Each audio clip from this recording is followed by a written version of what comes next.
Hi everyone!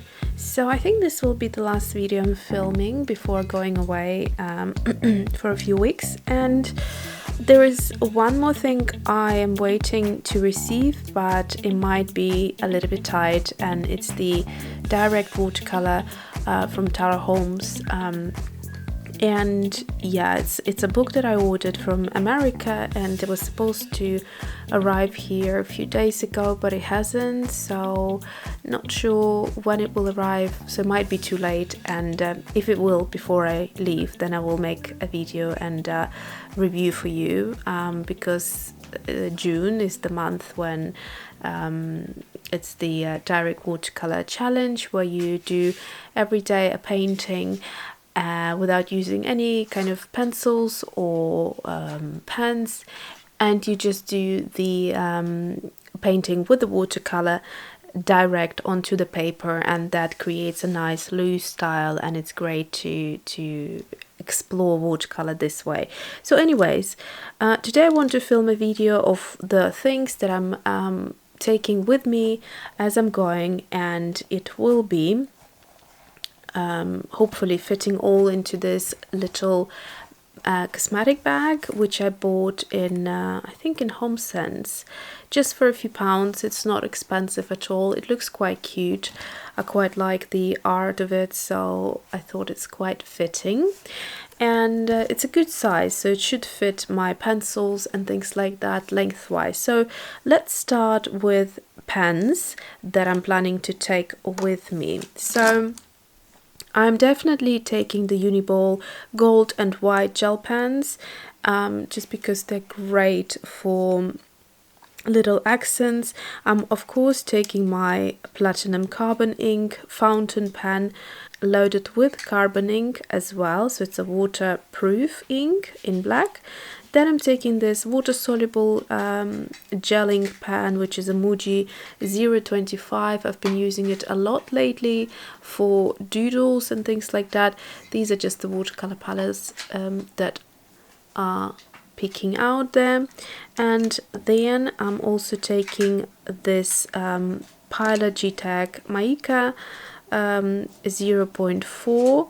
It's also water-soluble brown ink gel pen, great for illustrating faces and things like that.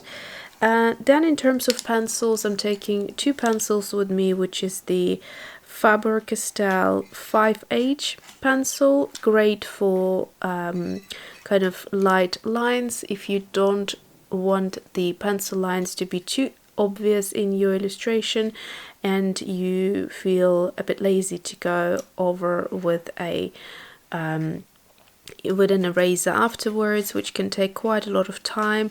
So basically this has been a good pencil for that reason.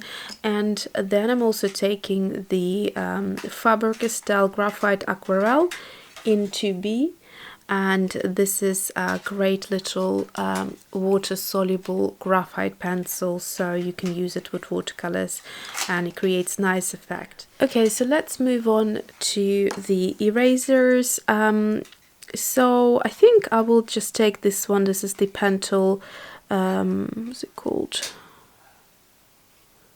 Pentel Click Eraser 2, it says, and you just kind of sort of slide it out like that and back in. So it's really nice to go over certain lines because it's so small. You just hold it like a pen and you have more control over it. In terms of a brush, I will take just this one brush, which is the Jackson's Quill Brush 10-0, nice and easy. I'm not going to go for any different sizes, just because I feel this one fits it all if I have to really just take one. What I will do for the traveling purpose, I will take some sort of cardstock and maybe just sort of wrap it like this around and create a little kind of cap for it, so that the bristles don't get damaged when traveling, because I don't have any caps for it, any of those clear plastic cups. And then for the sharpener, I probably will take this small one. It's a cheap sharpener. There is no brand on it, but it does do a decent job in terms of sharpening. Speaking of which, I wanted to share this one. Basically, it's something I have ordered recently. It's the comb automatic. It's called automatic long point. Well, if you read automatic, you expect it to kind of be battery operated, but it's not. It's a manual one actually, so I'm not sure why it's called automatic, but it's a long point sharpener. And so what it does is it exposes the lead further, and also the wooden bit here is a bit longer as well. So, and then on the sides it has I'll just show you quickly. On the sides it has like a lead. You know, if you buy these thick leads that you charge into a holder, lead holder, then you can also sharpen it or sharpen those leads here on the side. And there are two sizes. And then these two, there's a 1 and a 2. So you start with the 1, you sharpen the pencil, then you feel like it's not going anywhere. You move on to the 2, which then sharpens the lead. Then you go back to 1, and so basically you keep on going from 1 to 2, back to 1, then 2, 1, 2, 1, 2.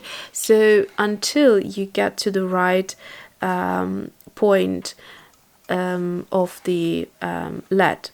So I will show you on one of the pencils. I have done it, and I can't say that I'm too happy or too keen on it, because it did, you know, you do lose a lot of the lead that way. I wouldn't recommend doing it on colored pencils.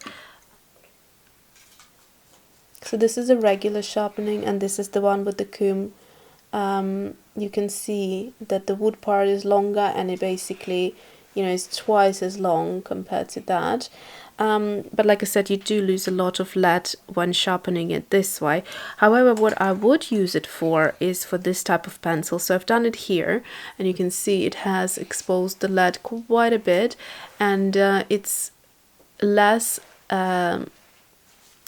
there's less effort to sharpen it this way than doing it sort of with a craft knife, and probably a little bit more safer as well. So if you want the effect or similar effect to this, but sort of doing it by a manual sharpener, then that would be a good thing to do.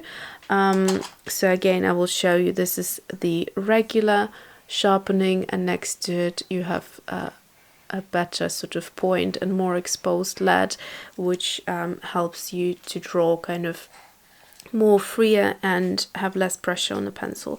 So that is it. What I will take it, I'll probably will take it just to use it on these two graphite pencils.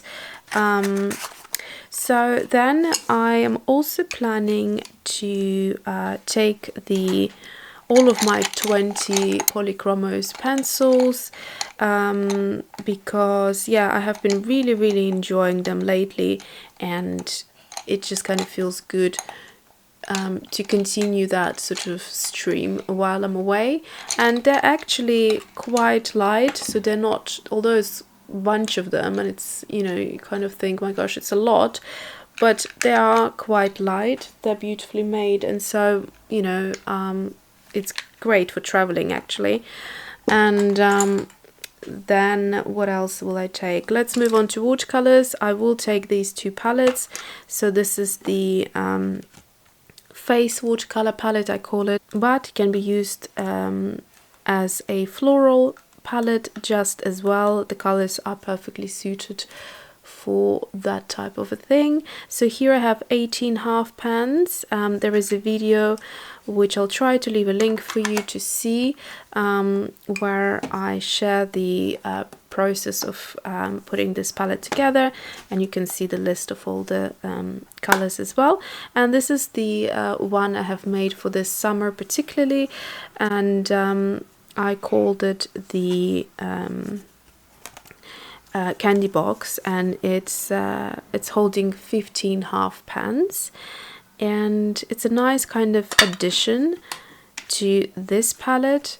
It has a few more pinks, some oranges. It has colors that are kind of a great add-on, and these two colors, although on camera they look fairly similar, but they're quite different. This is a transparent non-staining ultramarine turquoise by Daniel Smith, and this is a sort of opaque core cobalt teal.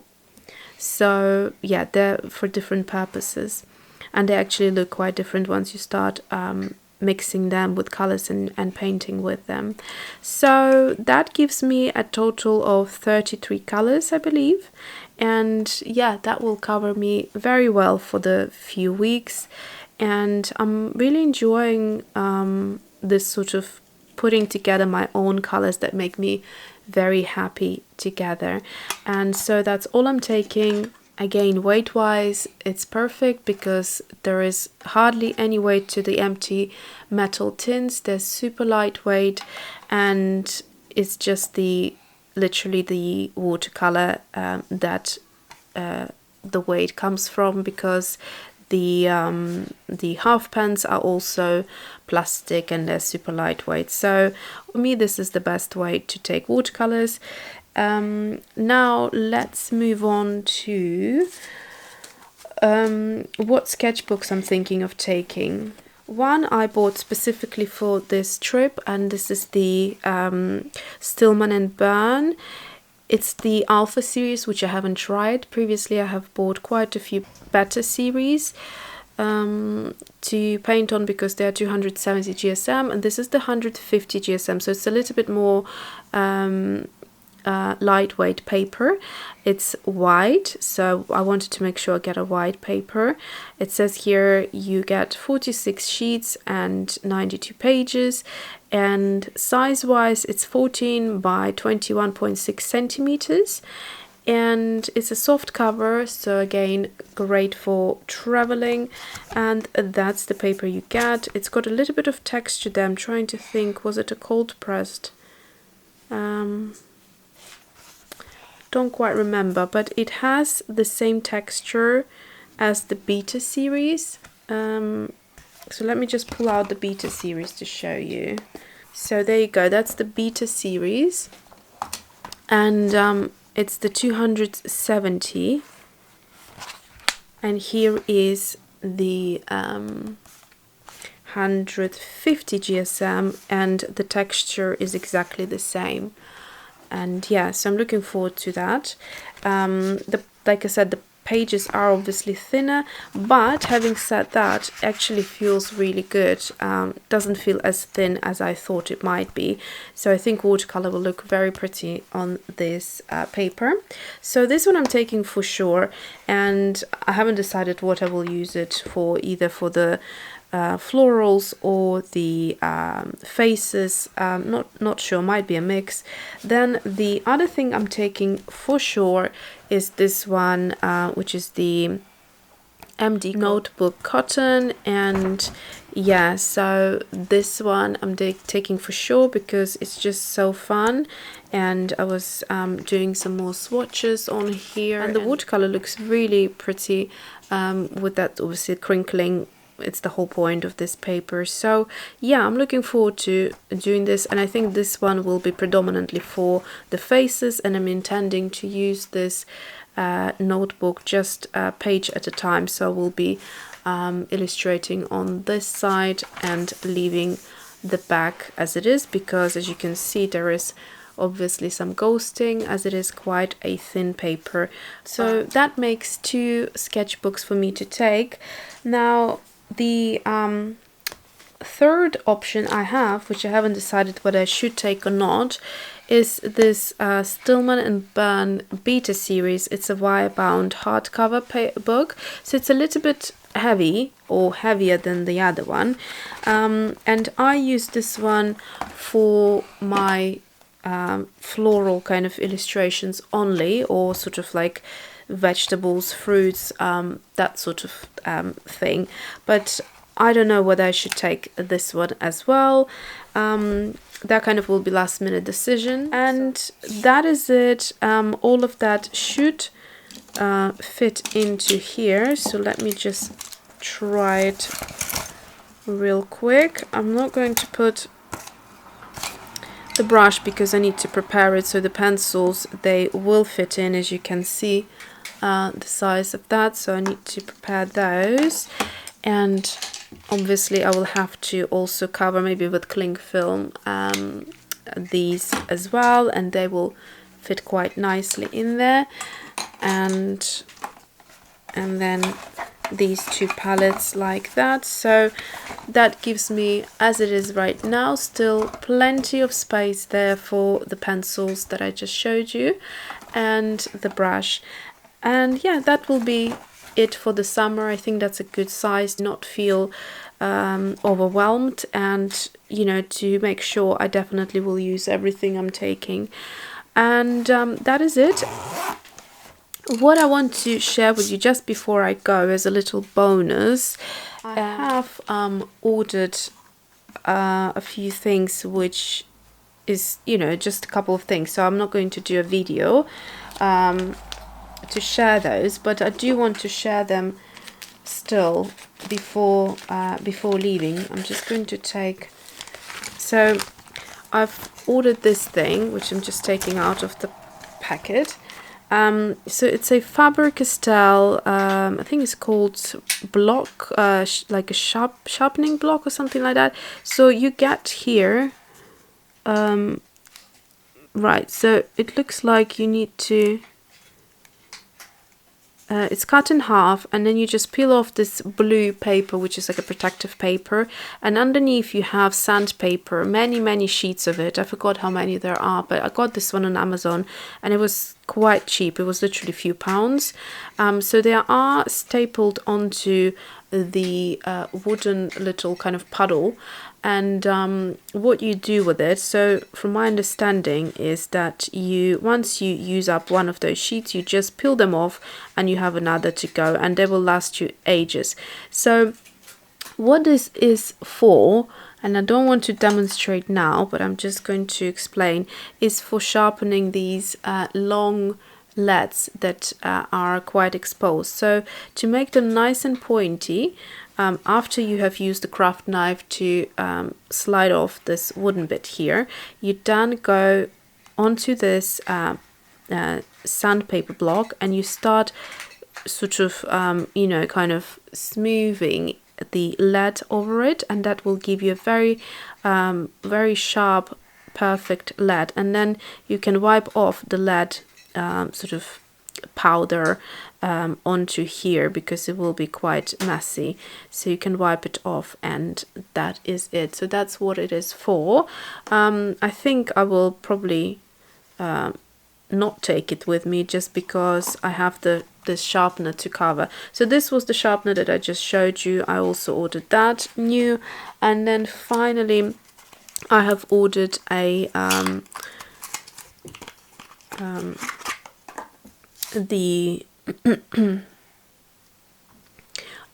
the transparent orange watercolor by Schminke Horadam, and it's just, I love it so much. It's a gorgeous, it's if you watched my 12 favorite watercolors, you will see that this is my favorite orange. So yeah, I love it for the transparency and for the vibrancy of the color, and it just has a very gorgeous tone. It's a PO71. So I've got a half pan of it, and I didn't have a tube, so for future I want to be filling up little half pans with this beautiful color. So that is it, and thanks for watching. You know, I absolutely appreciate all of your support. It was super tiring for me for the last couple of weeks trying to film as many videos as I could, because it was important for me to give you nice content while I'm away. And yeah, I will be probably checking comments while I'm away, but I will try to just really relax. You know, I made sure that I film everything ahead, so that I will not need to film anything at all, and just completely relax and do the art that, if I want to paint faces for 10 days, that's what I will do. You know, that there is no pressure from that point of view. So yeah, if you are on a holiday or you're planning a holiday, then or not, whichever way. Just have a lovely summer, and we will see each other at the end of July again, where the videos will be fresh and new. So thank you again, thanks for watching, have a lovely day and see you soon.